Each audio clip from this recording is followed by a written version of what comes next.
The housing market in Washington, D.C. just changed in a big way. If you're thinking about buying or selling, you need to know what's going on right now. Some areas have 40% more homes for sale. Prices are dropping in fancy neighborhoods like Georgetown, and for the first time in years, buyers are getting to do inspections again. So in this video, I'll explain what's going on, where you might find a good deal, and what all of this means if you're planning to move in 2025. Let's jump in. Okay, here's what's really causing this shakeup.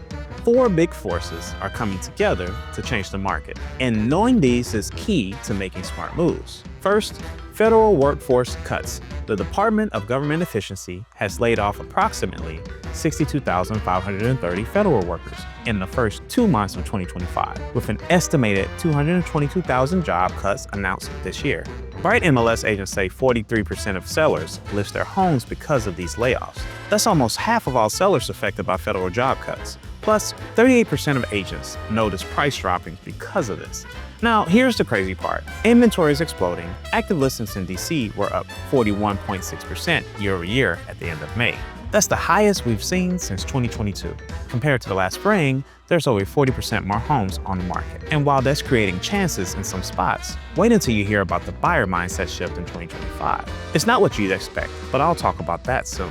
Now, condos, which make up most of DC homes, saw a huge 59.2% increase in listings over a 90-day period. Single-family homes rose 29.1%, which is still big, but shows condos are really feeling it. Prices are also softening in high-end areas that seemed untouchable before. Places like Georgetown saw a 10% rise to $1,287,500, and Chevy Chase saw a 31.2% decline, bringing median prices down to $847,500. Median asking prices have fallen 5 to 10% since spring.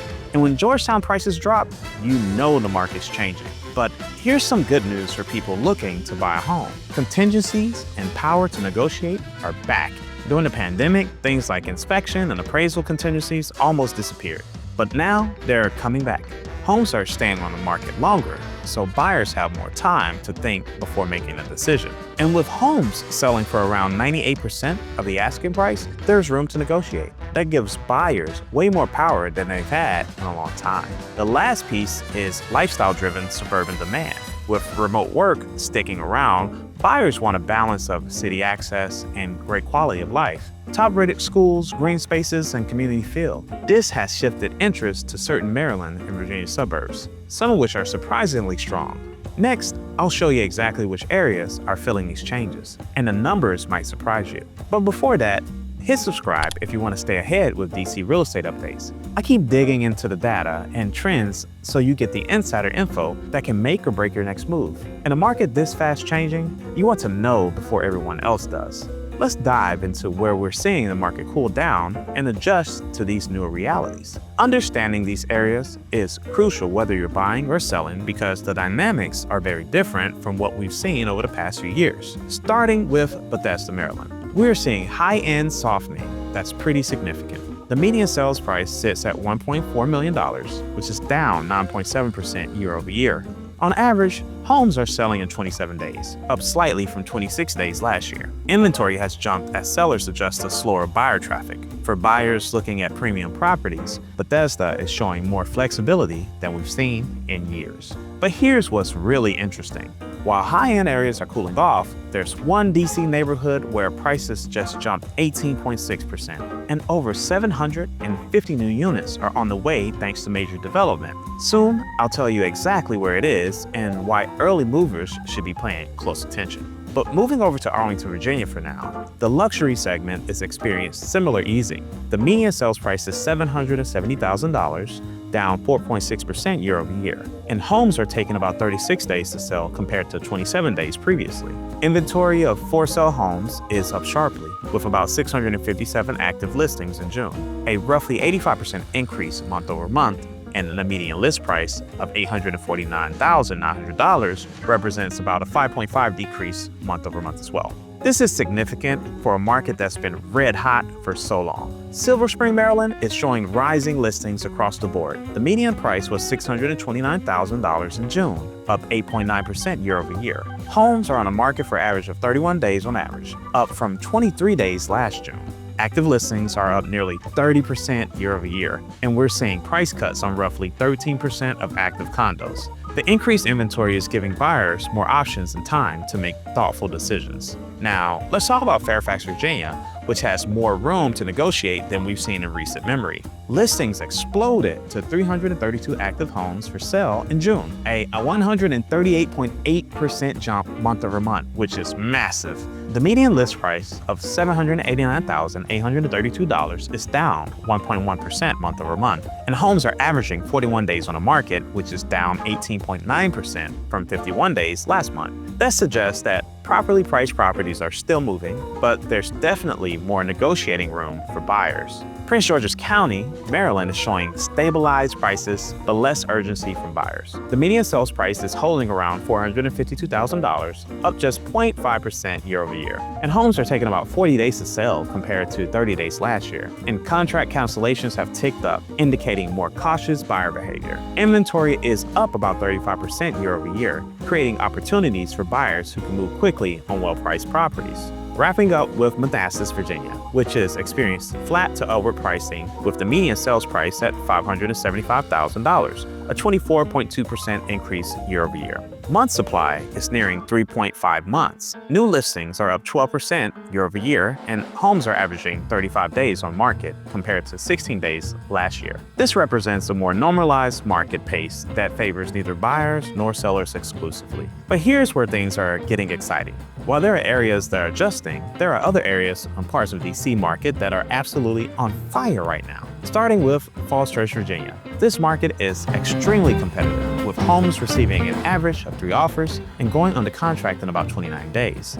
Pending contracts have increased roughly 22% year over year, reflecting sustained buyer interest. The median sales price sits at $965,000, up 24% from last year. That mix of metro access and small town vibe in a big city setting is really pulling buyers in. Alexandria, Virginia also continues to be popular thanks to its historic waterfront views and historic charm. Homes in Alexandria receive an average of 2 offers and sell in around 30 days. Closed sales are up 14.1% year over year, while the median sales price is $635,000, down just 8.6% from last year. This shows the market is holding strong. The waterfront feel and easy access to DC keeps Alexandria competitive. Now, if you know the DC area, this won't surprise you. Vienna, Virginia is still going strong because of its top-rated schools.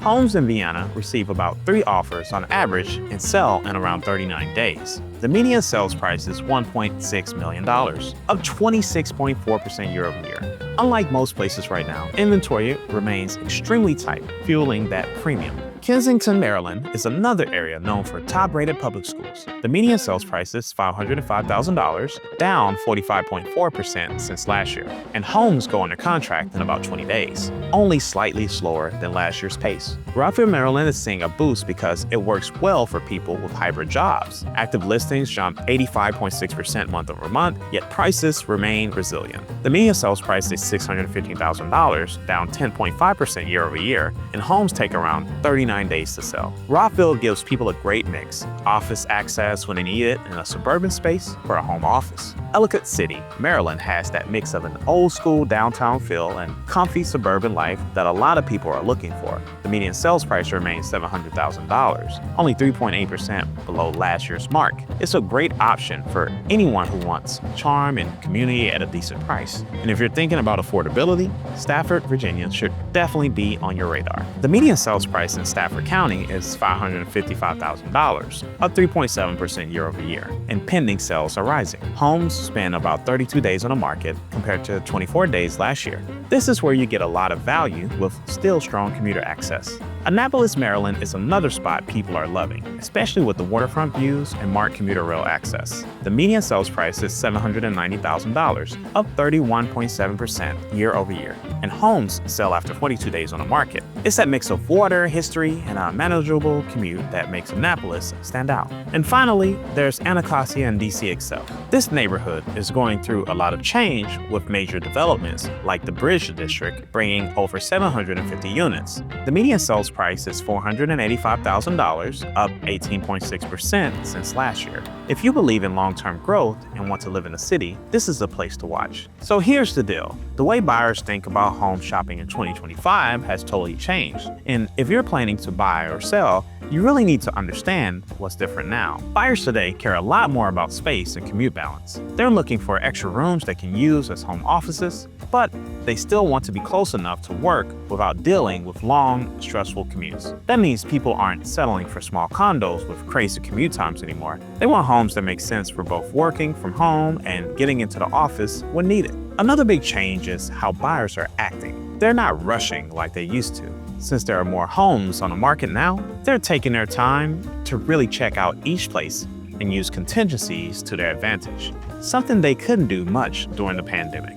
And just wait until you hear the smart moves I'm recommending for different types of buyers. I'll show you which suburbs give you the best value and where early buyers should look if they want their home to grow in value over time. I'll get into that soon. But don't get the wrong idea. There's still competition out there. It's just more focused. Homes that have everything buyers want, especially in areas with great schools or cool features, can still get multiple offers. The difference now is buyers are being picky and only going after the homes that really fit what they're looking for. What's really interesting is how buyers are thinking long-term in ways they didn't before. Instead of buying a place just to get by for a few years, they're looking for homes that will work for them for the next 10 years or more. They're thinking about school zones, even if they don't have kids yet, staying close to family, and choosing neighborhoods that are likely to stay popular over time. The way people handle financing is changing too. Pre-approval letters are still a must, but buyers are also doing more homework. They're digging into things like property taxes, HOA fees, and upkeep costs. They want to be sure they can afford not just the loan, but the full cost of owning the home. So, what does all this mean if you're thinking about making a move? Let me show you the smart moves buyers can make right now. First, this is a great time to explore your options without all the pressure. Since there are more homes on the market and less urgency, you can slow down a bit. Take the time to see multiple properties, ask the right questions, and make smart choices without that fear of missing out we saw in the past. You can now negotiate inspection periods, ask for repairs, and add fair contingencies to your offer. And here's my take on which suburbs give you the best mix of value, lifestyle, and opportunity right now. Deanna and Kensington still get top dollar because of their school districts, but that extra cost often pays off. Homes in these areas tend to hold their value, and if you have kids or plan to, that investment usually makes sense over time. Rockville and Ellicott City are perfect for people with hybrid work setups. You get the space and features you need at home while still being close enough to the office when needed. As more companies stick with hybrid schedules, these places should stay in demand. If you're watching your budget, Stafford and Annapolis offer a lot for your money. You get more space, more features, and a better lifestyle overall. If you work from home or can handle a bit more commuting, these spots are a great deal right now. And if you're an early mover, take a good look at Anacostia. Prices are still relatively low, but there's a lot of development coming. It's a great chance to buy in early and benefit from long-term growth as the neighborhood keeps changing and improving. Now, let's talk about strategy. If you're selling, price your home competitively. Aim for about 3 to 5% below similar recent sales. That helps attract more buyers and can lead to multiple offers. The old strategy of listing high and waiting is not working in most places anymore. If you're buying, make sure you've got your pre-approval ready. Use fair contingencies to protect yourself. And when you find a move-in ready home in a great area, be ready to act fast. The market's more balanced, but the best homes still go quickly. Think about your future, not just right now. This shift in the market is a chance to make a move that fits your life for the long haul. That might mean thinking about space for aging in place, future family needs, or how your career might evolve. So that's where the DC market stands and how you can move forward smart. Let's wrap up with what all this means for your next steps. So there you have it. The DC housing market is finding its balance, and right now, buyers have the upper hand. Smart buyers can be picky, choosing the right location, the right value, and the right terms. Sellers are more open to negotiating than they've been in years. So the real question isn't if there are good opportunities, it's whether you'll make your move before the market tightens up again. Now, this market calls for a smart strategy grounded in current data and local know-how. If you're thinking about moving in the DC area, now's a great time to explore your options with less pressure and more choices than we've seen in years. Let me help you. Send me an email today, ryan@coalitionpg.com, and let's get things started. And if you're into this kind of content, check out my next video linked right here. I go over 10 things I wish I knew before moving to DC, from what to avoid to the hidden gems you're probably missing. Yeah, it's a must watch. Thanks for watching. I'll see you in the next video.